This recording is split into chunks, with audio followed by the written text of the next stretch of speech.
Sonic the Hedgehog is one of the most iconic video game characters of all time. Blue Hedgehog, fast boy, you can buy him at Walmart and also as curry. The Sonic movie is probably one of the best video game movie adaptations we've ever gotten. The music of this series, so good. So why do his games suck? Sonic games are in a perpetual state of hit or miss. Like, you let Christian Whitehead make it, boom, masterpiece. You let Sega make it, boom, piece of shit. Why is that? Why are Sonic games almost always these bug-ridden, clunky experiences when every other piece of Sonic-related media is pretty good? This is the Sonic paradox. This series is doomed to have disappointing release after disappointing release, while it flourishes in every other conceivable piece of media. And I think I know why. The Sonic franchise has a surprising amount of different stories surrounding it, and it feels like every game, that story changes. It feels like every game there's a reboot or something. Like the Sonic movie has nothing to do with the plot of anything else. And the series even has a secret lore that exists only in the Sonic comic series, which is the longest running franchise-based comic series in the world with 290 issues. But unless you're like a huge Sonic fan, like a mega dweeb or a furry, you probably didn't even know that this existed. So I'm going to read you an excerpt about the plot from the comics Wikipedia page,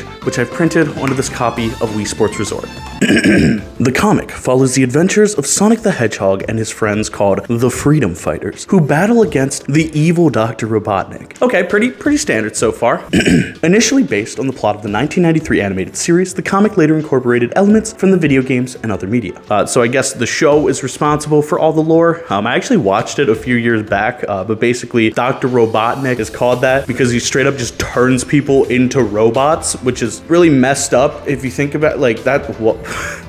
But that's the plot, I guess. The original universe, which remained canon until the comic's 247th issue, is set on the planet Mobius, an alternate version of Earth where animals were mutated into the anthropomorphic Mobians. Yet canonically, the Sonic universe takes place on a post-apocalyptic Earth renamed Mobius. I don't remember this in Fallout. Dr. Robotnik is depicted as a tyrant ruling from Robotropolis, following a coup d'etat against the Kingdom of Acorn. A small band of heroes, the Freedom Fighters, fight back against his forces from a secluded village of Knothole.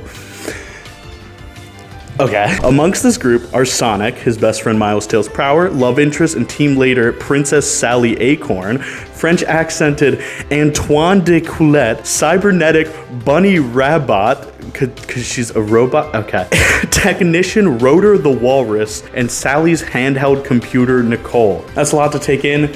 None of these people except Sonic and Tails have ever appeared anywhere else. Fine.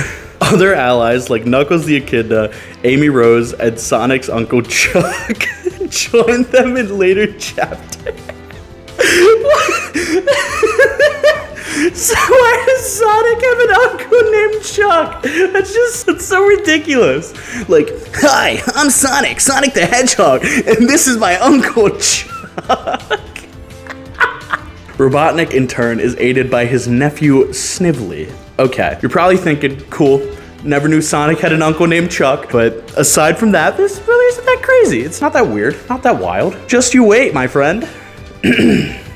Robotnik meets his demise in the 15th issue, erased from existence by his own super weapon. An alternate version of Robotnik from a parallel world becomes the lead antagonist, first introduced as Robotnik, but later takes the name of Dr. Eggman. So Eggman's actually an alternate dimensional robot. Cool.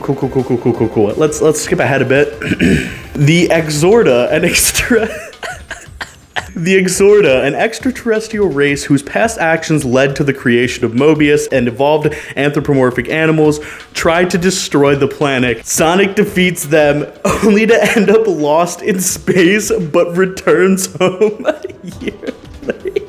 Okay, that came out of nowhere. Let's skip ahead a little bit more. Eggman has a mental breakdown due to his failed attempts to control the planet and is temporarily institutionalized.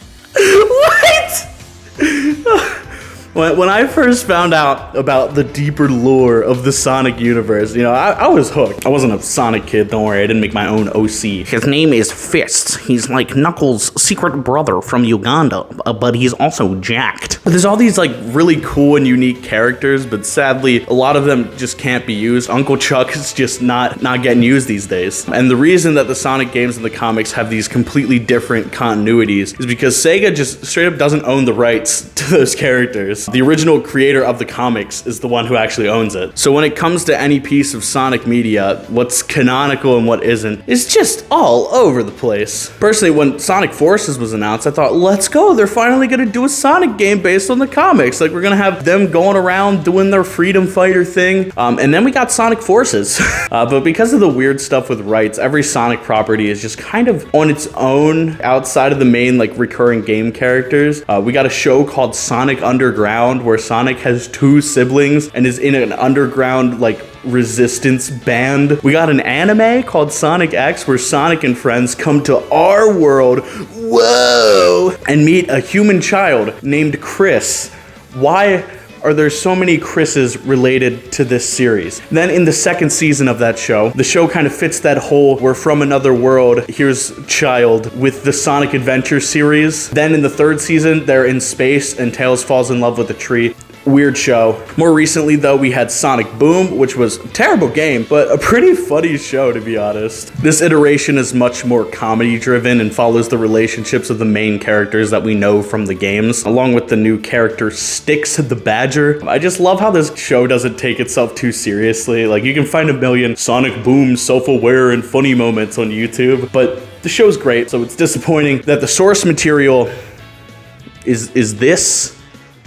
But I guess the point in telling you about all these different iterations is to show you how different each piece of Sonic-related media is. There's never been a clear direction with the series, and all of the games feel like they're kinda connected, but also kinda not. Take Sonic Generations, for example. Good game. It took all the games and threw them together like an homage to Sonic's history. But that makes everything canon. And aside from 1, 2, 3, and Knuckles and the Adventure series, there really isn't much connection between the games. Sometimes characters exist, sometimes they don't. Blaze is in Sonic Rush, but she's like from the future in 06 and then isn't ever seen again. It feels like Shadow has his origin story in every single game. There's like a million retcons, and it feels like each game is trying to reboot the franchise, leaving everything to just kind of be in limbo. My biggest problem with a lot of the Sonic games though, specifically the 3D ones, is that they never quite feel finished. 3D Sonic games range from kinda clunky to just like straight up unplayable. Even the best 3D Sonic games have so many quirks. The Sonic Adventure series, which is my personal favorite and is hailed as the greatest 3D Sonic series, has some really finicky segments where you have to do everything perfectly right, but then you fly off the stage anyway for no reason. And the camera can be just absurdly wonky at times. But the reason these games are so highly regarded isn't the core gameplay, but all the bonuses.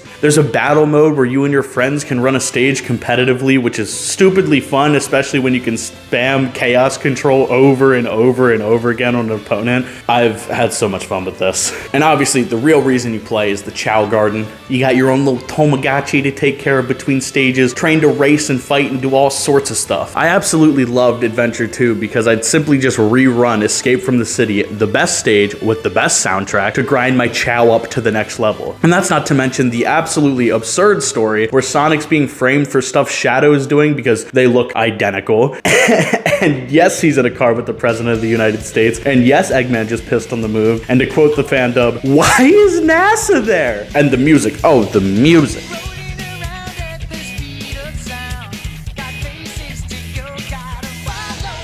But Sonic sits at this weird position where the 3D games were never really that good, but the premise alone was enough to keep you invested, and the plot was so crazy that you just had to keep playing. And that's the Sonic paradox. It's an interesting concept with really fun characters, but it kind of sucks. I think Sonic almost works better as a show or movie. I mean, we bullied Sony into making the Sonic movie actually look good, and now I'm legitimately hyped for a sequel. But then again, Sonic Frontiers looks like it might actually be a step in the right direction. Well, that is until we get it and we find out that it actually is just the worst thing that's ever happened, but I don't know. You can never truly trust a Sonic game. And that's coming from someone who bought Lost World, so do with that information as you will. Sega has been in a really weird spot for like the past decade, if not longer. They're constantly trying to recapture the magic of Sonic, but just fail to make the right choices. They put a character creator into Forces, for crying out loud. It's like they made that game to cater to the most degenerate part of the Sonic audience. When will you learn? But I really do love the blue speed rat and his chili dog obsession. I just want another Chow Garden, honestly.